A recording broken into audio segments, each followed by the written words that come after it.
Hey, Grace and Peace team, Coach Keto here. Hey, on this video, I want to pick up where I left off on the first video, and I'm talking about introduction to keto. Again, I'm Coach Keto. I'm your favorite online keto coach, and welcome to this video.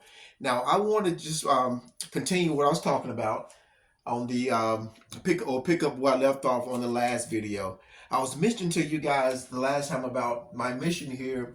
One is to educate and inspire, and also I mentioned that you must have a desire to make healthy lifestyle changes. Right? I want to cover right quick with you the four major lifestyle changes that you're gonna have to make in order to be healthy. The first was you got to fix your diet. Okay, we always hear the word diet and get a little scared or a little frightened because of that word, because it means, or we think that we got to starve ourselves, we got to be hungry all the time, right? But diet just simply means what you eat. Everybody, if you think about it, is on a diet. Okay, so diet is just simply the food that you eat. So I'm showing you how to change the food or the right type of foods to eat and the other type of foods to avoid. Okay. The next, you must have change your exercise. Another lifestyle we're going to have to incorporate is exercise. Okay, because exercise has many benefits when it comes to getting healthy. Next, we want to talk about sleep. You got to fix your sleep. You got to have adequate rest.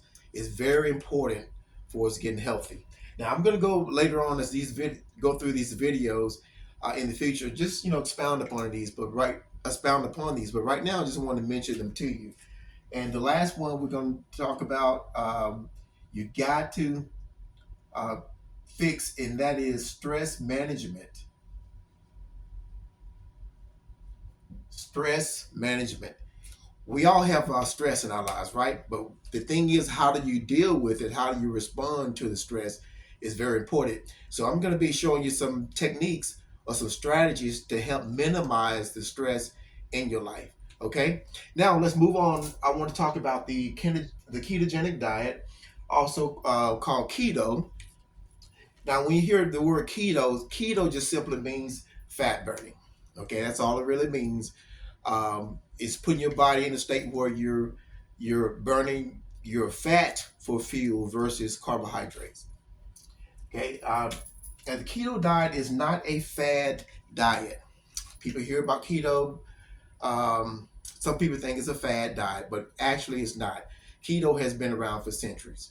At first, keto was used centuries ago to treat epilepsy in children. They found out if they gave them a high fat diet, dropped their carbohydrates down real low, then it helped them.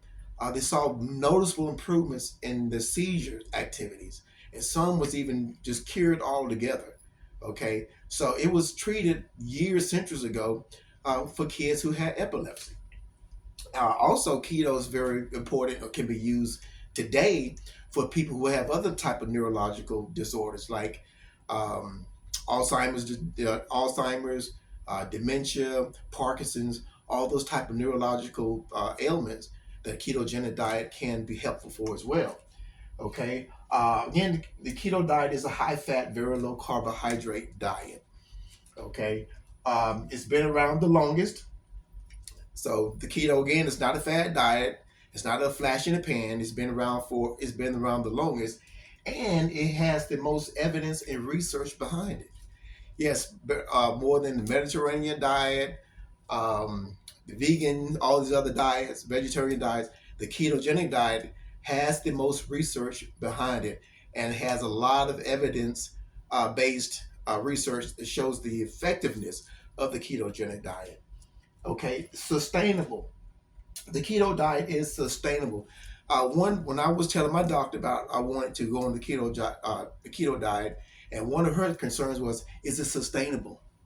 Yes, it is sustainable. Why? How can it be? Because your cravings are decreased on the ketogenic diet. When you're burning your body's fat for fuel, it fuels or nourishes your cells. And one thing about your cells, once your cells feel that they're being nourished, then that decreases the hunger. because it's all about feeding your cells. When you're feeding your cells the fuel that it needs, then that minimizes your cravings. And that's one of the big benefits of the ketogenic diet is your cravings decrease. Okay, is it safe? Yes, the ketogenic diet is very safe. But one of the concerns that about the safety of the ketogenic diet is because it's a high-fat diet. So cholesterol scare. A lot of people are scared about the cholesterol. Okay, now if you look back over my previous video on my timeline, I talked about the big fat lie and how the industry try to blame coronary artery disease and strokes and other type of things like that on high cholesterol or saturated fat. But that's been debunked years ago. Saturated fat does not clog arteries or cause a heart attack. And the real culprit is sugar and ultra processed foods. Okay, so the big thing about the ketogenic diet, by being a low carbohydrate diet, it minimizes sugar intake and ultra processed foods. So that's going to decrease your chance of heart attack and coronary artery disease and strokes. Okay, so you don't have to worry about that. Keto is very safe. One thing about the ketogenic diet, because it's a low carbohydrate diet, and if you're taking medications, you're gonna have to be careful, work with your doctor, because eventually you're gonna have to decrease the dosage of your medication. Why?